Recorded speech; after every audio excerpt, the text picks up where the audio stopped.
Za današnju minutu za van odlučili smo posjetiti Topusko, malo mjesto poznato po toplicama. No jeste li ikad prošetali Nikolinim brdom i jezerom Ribnjak? To su lokacije kojima ćemo vas danas provesti.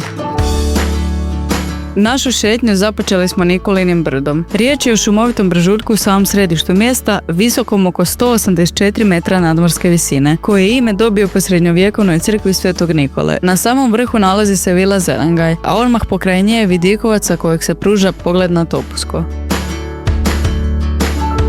Laganim hodom kroz šumu spustili smo se prema umjetnom jezeru Ribnjak. Jezero se puni vodom iz potoka Šaganovac i 4 manja izvora na dnu jezera. Uz jezero se nalazi i stari mlin gdje smo zastali i uživali u predivnim prizorima.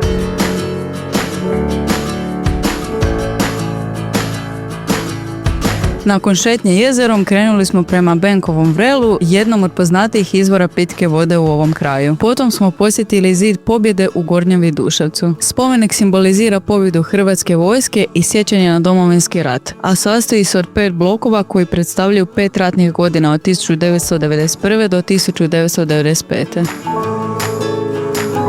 Šećer smo ostavili za kraj i premjestili se odmah pokraj spomenika, u restoran Brioni. Restoran je popularno stajalište na staroj cesti prema moru i omiljeno mjesto mnogih bajkera. Kažu da gotovo nema motorista koji ovuda prolazi, a da ovdje nestaje na pauzu i dobar zalogaj.